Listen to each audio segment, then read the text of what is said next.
দর্শক, আসসালামু আলাইকুম। আমরা আছি বর্তমানে আগ্রাবাদ মা ও শিশু হাসপাতালে।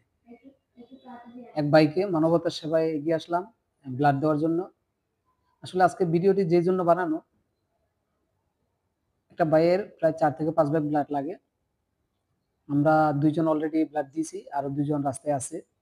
এর ভিতরে আমরা না হইলেও অন্তত ১০ থেকে ১৫ জনকে নক করছি।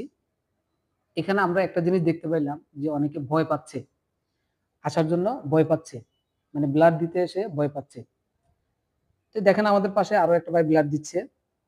উনিও মানবতার সেবায় এগিয়ে আসছে। আমি যারা ব্লাড দিতে ভয় পান, আমি তাদের উদ্দেশ্যে একটা কথা বলতে চাই। এখানে ভয় পাওয়ার কোনো কারণ নাই। প্রতিটা মানুষ মেক্সিমাম আপনি ৪ মাসের ভিতরে আপনি ব্লাড দিতে পারবেন। আর ব্লাড যত আপনি দিবেন, আপনার শরীরে নতুন রক্ত জন্ম নিবে। এখানে ভয় পাওয়ার কোনো কারণ নেই। যে আমি ১ ব্যাগ ব্লাড দিলাম, আমার শরীরটা থেকে রক্ত চলে গেল, আমি বোধহয় দুর্বল হয়ে গেলাম। না, এরকম কিছু না। আপনার ১ ব্যাগ ব্লাড গেলে আপনি আবার নতুন করে আপনার ব্লাড জন্ম নিবে। আপনি চাইলে ৪ মাস পর, পরে ৪ মাস পর, পরে ব্লাড দিতে পারবেন। আপনি একজন সুস্থ মানুষ হইলে আপনি ৪ মাস পর, পরে ব্লাড দিতে পারবেন। আমি বলব আপনাদেরকে, আপনারা মানবতার সেবায় এগিয়ে আসবেন। মানুষের সাহায্যে এগিয়ে আসবেন। ইনশাআল্লাহ আল্লাহর কাছে ভালো পাবেন। আসসালামু আলাইকুম।